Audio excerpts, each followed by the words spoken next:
There are two here that are related. One is addressed to Abuna Peter, and the second one is more general for all the priests, so I'll just read them both, and maybe we can let Abuna Peter start, and then if anyone else has something. The first one says, Abuna Peter, is it harmful to listen to contemporary Christian music?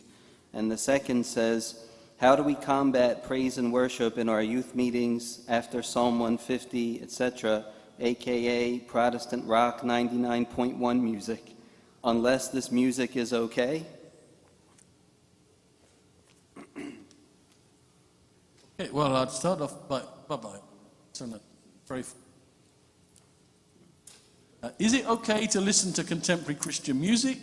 I have to say no, it's not, because most of it is of very poor quality, and it's a knockoff and a rip-off of usually very good and imaginative secular music. So, at the one hand, I don't enjoy it from a taste point of view, you know? If I want to listen to some rock music, there's really high-quality rock music I can listen to. And most of the Christian rock music I've ever heard is of a very pale imitation, you know? So, from a taste point of view, I don't like contemporary Christian music. But from a spiritual point of view, I do feel strongly that it introduces external ideas, external relationships with God and spiritualities, and these can be and are harmful. And at the very least, it seems to me, it feeds into that idea that what I like is what I'm going to do. And that's not just something that young people suffer from, it's something that priests can suffer from, you know. I have a reasonably wide knowledge of liturgical materials from different backgrounds, and I might notice that in another sister church, or even in one of the other churches, they have some really good thing they do in the liturgy, you know, and I might really want to introduce it when I pray the liturgy. But it's not appropriate for me to do so. There is an integrity about each of our rites, which means not that one rite is better than another, but that it has been passed down as something beautiful and consistent in itself, and I must be very careful to preserve and pass it on so that each one of you can experience it and not start playing around with it. And so even in my own experience, there's a real limit to what my own personal preferences allow me to do when I'm serving in the church. And if I start developing myself the attitude, well, I like doing this, so I'm going to do it, then I think that's a wrong and unhelpful attitude. Just as among younger people, if they say, well, I like contemporary Christian music, I'm going to listen to it, whatever Abuna says, also it's that attitude itself which is harmful, even more than the particular music you're listening to, you know? I think there is a problem with much contemporary Christian music. I grew up with it all. I've had years and years of leading praise times and stuff like that. You know, I'm not ignorant. I'm not afraid of it. You've heard me speak very warmly and respectfully of Protestant people. But I think what all contemporary Christian music is trying to do, especially the sort that probably most of you listen to, it's trying to do something spiritually that's completely different to what we're trying to do in Orthodox. And doing what I like is itself not an authentic Christian criteria, as I've been trying to say, you know. Now, I don't think we would want to say, because they didn't have contemporary Christian music in the apostolic time, that's why we forbid it, you know. I think there's other principles which are applying. And one of them is, it seems to me that in most contemporary Christian music, it's the emotions which are being roused. And there is clearly a place for emotion in our own worship, but we are never trying to develop an emotional state. I can remember there was one church that started praying some evening services with all the lights dimmed and just some candles, and the Holy Synod disciplined them because they were trying to generate some sort of spooky atmosphere for the evening service, you know. And the Holy Synod said, we are a church who worship in the light, you know. So don't try and create an atmosphere. I've seen another church where during the reading of the Apocalypse in Holy Week, they started experimenting with little action men figures, you know, and the Holy Synod forbade them to do that. And another church during the resurrection enactment, they started having dry ice and smoke and stuff like that. Because in our orthodoxy, we are not trying to generate emotional states of being. and much contemporary Christian music is frankly emotionalism. It's also the case that much of the theology and spirituality in contemporary Christian music is not orthodox at all. It's very weak, it's producing a wrong attitude towards God, and for that reason it's best not to sing it.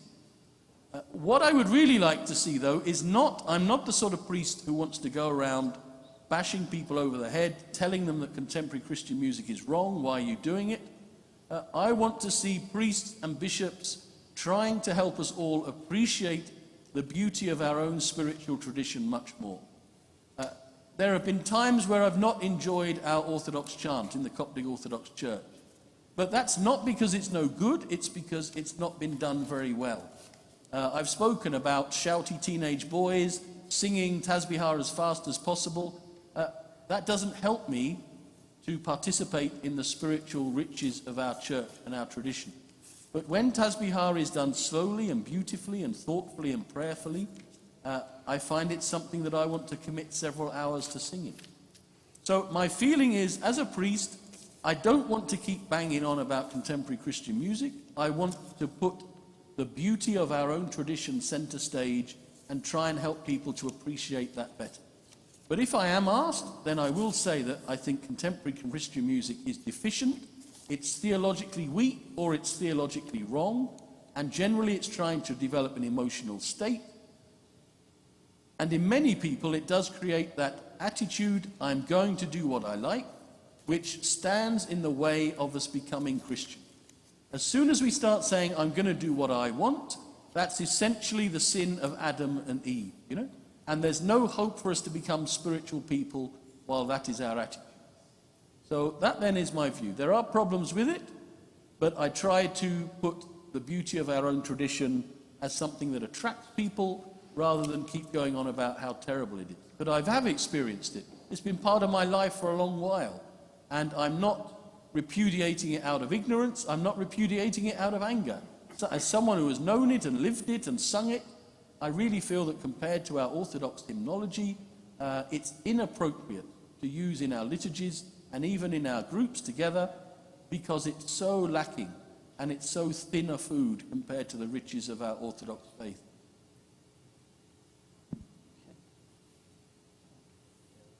I'll just add from our jurisdiction, I think one thing that Father said that resonates with my jurisdiction, especially this need to create an emotional experience out of thin air. Speaking to a lot of young people as well, we tend to project our own taste onto other people. So you may have, a group of 10, 8 people who really like it, and those 2 people are forced to kind of follow what everyone else follows, and almost as a minority have to do this. It's really dangerous to project your own personal touches onto someone else.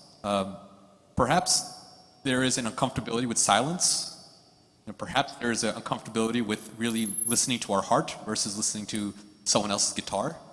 And perhaps there's a challenge with actually listening to what God has to say to me versus trying to create this spiritual high for the sake of that. It's not lasting. We have to keep replaying the CD to get there. So a longer lasting high is contemplation, prayer, reading of scripture, and a deeper intimate relationship with Christ. And we've done that in our jurisdiction where we have tried over and over again to remove a lot of the praise and worship thing. And sometimes we introduce our Orthodox songs as almost a pseudo praise and worship, which is not what the intention was. So there's a danger that's there. And I think providing that sort of why we have moved from that and distanced ourselves versus you see your colleagues and friends who are doing it, we could do a better job of speaking about our hearts, less so about what moves our minds and our ears towards music. There's music in the Orthodox Church. There's smells in the Orthodox Church, but that in itself is not the way to Christ. In itself, Christ is there, and these are all things that the Church offers to us as gifts for us to get there. So tinkering with that may be a challenge for each of us. Thank you, Fathers. This next one says, how do I address Protestant teaching in Protestant music in an Orthodox Bible study I'm attending when I am a guest and not the host? Would it be wrong for me to just stop attending? Like if you invited someone else? Yeah, they're going to someone else's Bible study. The teaching is from a Protestant book or something, I guess, or there's Protestant music. How do I address Protestant teaching in Protestant music in an Orthodox Bible study I'm attending when I am a guest and not the host? Would it be wrong for me to just stop attending? One principle that I learned, that I heard from a very wise priest, is don't worry so much about, basically show the beauty of your own tradition, show the beauty of your own worship, show the beauty of your own, like focus on the goodness and the beauty and the reality of what you have. Like what I love today about Father Peter's lectures, it's not like this is another denomination competing with other denominations. Realize the beauty of ancient, authentic Christianity in a way, and focus on that, and focus on the goodness and the truth that we have, and that in and of itself will shed light upon if any wrong practice, or if anything heterodox, or if there's anything else going on. Focus on the beauty of what you have, as opposed to knocking or bashing or with other. So if as much that's in your power or your authority, as much as you can do, focus on the goodness and the correctness and the authenticity of what you have. And the last thing I would say is the action would not be the right one. Just leaving without saying why you're leaving would not be the right one. I would hope that after we got through 2 awesome talks, that you'd have the courage to say something doesn't feel right about what's happening here. And too oftentimes we're wallflowers. We just assume whoever's doing it is doing the right things. But at the end of the day, it is a responsibility of the parish priest who is entrusted to be able to shepherd everyone. That if something's not going right, perhaps the priest just has no idea through ignorance. And at the end of the day, it's the priest's responsibility. So you can go up to the group leader, say, listen, this doesn't feel right. This doesn't sound like it's Orthodox. I may not know why, but just something doesn't feel right. And most people, because we're so friendly, you can use that to your advantage to say, there's an opportunity to compromise here, and let's do something different. And you raise it to your parish priest, and at the end of the day, they should be enforcing this. In our jurisdiction, we don't have everyone uniformly enforcing not doing praise and worship music. So the onus is on the person who's going to take that courage, and I think it's unfair. But at the end of the day, we should have the courage to speak up and to say, it doesn't sound right. I heard this lecture from Father Peter, and I'm really trying to investigate what's happening, and feel free to speak up. And most priests are willing to listen to that. And it depends on who's doing the Bible study. I assume it's not the priest, So you're free to say to someone, look, I really don't enjoy it, I want to learn about Orthodoxy. And if I want to learn about Protestantism, I can go to First Baptist Church, and they do a Bible study. So is it possible? I've got this book of sayings from the fathers, and we're going to be studying the parable of the sower next time. Is it okay if we print off and distribute all of these sayings of the fathers, So we'll carry on having some Protestant stuff introduced. I'm not in a position to take over, but I want us to be looking at what the fathers say, Or you do have the ability to say, this just isn't helping me, If you're a guest, if you're just going to another church, it's not quite the same as pulling out of a congregational Bible study. But I think you should say, at least to your friend, I guess someone's invited you, I really don't feel happy here, I want to learn about Orthodoxy. And what we studied last night was Joel Osteen, I wish him well, but I don't want to study his writings. I want to study the writings of the fathers, So being honest, like Abuna said, not saying all of you people are evil, I want nothing to do with you, but saying personally, I hope you seem to enjoy it, that's great, but really that's not what I'm looking for. Can we revisit what we're doing? Can we revisit what we're studying? If not, then I think I might go somewhere else, Because in the end, you can't allow. If someone was saying, we're all going to a bar tonight, we're probably going to get drunk, hopefully we'd have the courage to say, I don't really want to do that, And it's the same if our spiritual life is being put at risk in some other way. Why do you want to spend 3 hours on a weeknight evening sitting there feeling uncomfortable because you're studying stuff that you really don't believe? So be honest. But don't be horrible,